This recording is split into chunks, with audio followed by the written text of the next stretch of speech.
BattleBots, the King of the STEM World by Madeline of Greeley Middle School. Imagine it's a Saturday morning. You're scrolling through your TV channels, finding the same old, boring, repetitive shows. And then all of a sudden, you see this 250-pound bots crashing into each other, flying through the air, and if you're lucky, catching on fire. Congratulations, you found one of my favorite shows. It's called BattleBots. BattleBots is a timed battle between robots in an arena where they attempt to destroy or disable each other by any means necessary.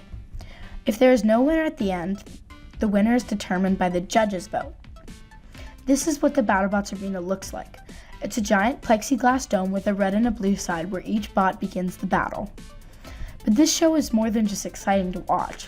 It's also a great way to teach kids essential physics, kinematics, and engineering principles. Each bot has an offensive weapon designed to inflict harm or cause damage to its victims. Here are the three main types of BattleBots weapons. First up is Minotaur.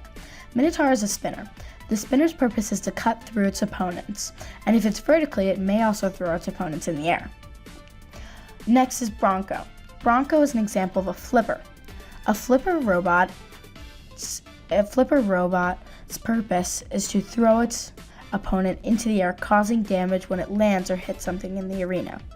Lastly is Blacksmith. Blacksmith is a hammer robot. Its purpose is to crush or disable its opponents by the sheer force of the hammer. Now let's talk about the physics principles that makes each weapon uniquely deadly. First up is the spinner.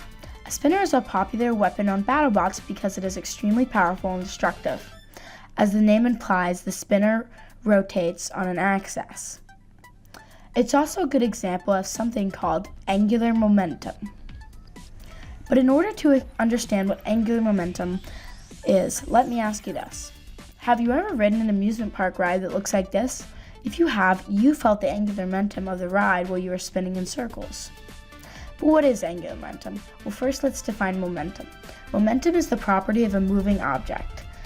It's the mass times velocity moving in a direction. An example of momentum is a race car along a track. But how do you describe the movement of something spinning in a circle? You use angular momentum. For example, when you rode an amusement park ride and you got on and off at the same spot, you didn't go anywhere, but you certainly felt like you moved after you threw up that funnel cake you ate before the ride. Angular momentum is defined as the tangent velocity times radius times mass. But what is tangent velocity? Well, think of it like this.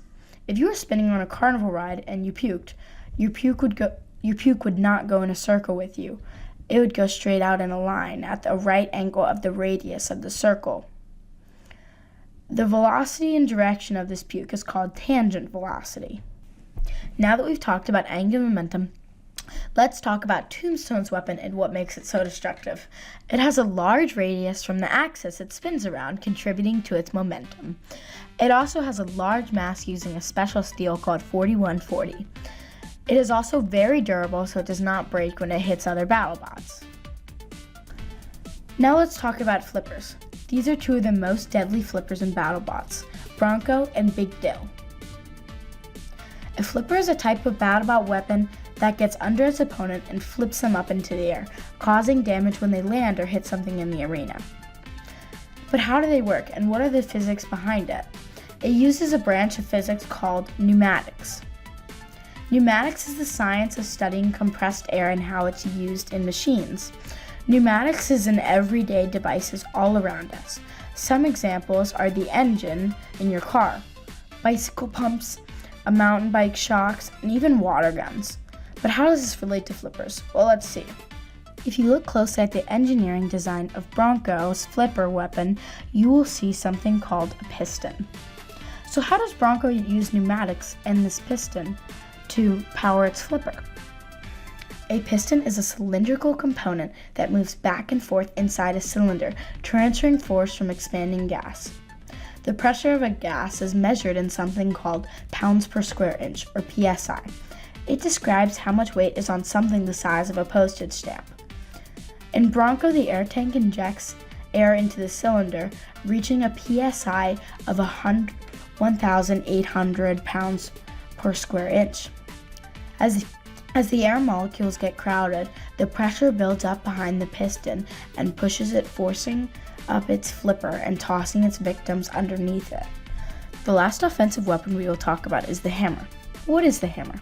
A hammer is a type of weapon that uses a lever arm and is meant to crush or immobilize its opponents by smashing down on its competitors. But how do they work, and what are the physics behind it? There are a few things that power the hammer, but let's discuss the concept of potential and kinetic energy. Imagine you're on a roller coaster ride and you've just climbed to the top and you're anxiously awaiting the drop. You may not know it yet, but what is making you anxious is the stored or potential energy of the roller coaster at the top of the drop. Once the roller coaster drops and is speeding at the bottom of the ride, the potential energy has been converted to kinetic energy. This is similar to the hammer weapon that is high above the BattleBot. Similar to a roller coaster at the top, when the hammer is high above its opponents, it has potential energy, and when it crashes down, it converts from potential energy to kinetic energy. Another exciting aspect of BattleBots to talk about is artificial intelligence. We all know artificial intelligence is finding its way into all aspects of our life, including self-driving cars. But what about AI and BattleBots? Hacksmith Industries is a popular YouTube channel run by engineer James Hobson. He partnered with the engineering students of Waterloo University to create the first BattleBot with artificial intelligence. Artificial intelligence in BattleBots was for a while considered a cheat code. For example, AI BattleBots use a tracking system to calculate an attack. They can do this way faster than a human can. However, engineers have made a counterattack strategy to defend against the tracking system. Engineers use mini-bots similar to remote control cars. This also is allowed in the BattleBots rules. You can see a picture of one right here. Engineers drive them around the arena, confusing the AI's tracking system. This might be why AI is not commonly seen in the BattleBots world. I believe in the next couple years, engineers will develop creative solutions to this problem, making AI a crucial part of BattleBots engineering. I hope after watching my video you understand what BattleBots is and some physics principles of the three main types. I also hope you want to watch a BattleBots video your own now. If you think this presentation sounds cool and you would like to do this someday as a professional, well, you can. You can just start as a kid, because Vex Toys makes mini BattleBots that are fun to play with your siblings or friends. Now you can drive BattleBots in real life.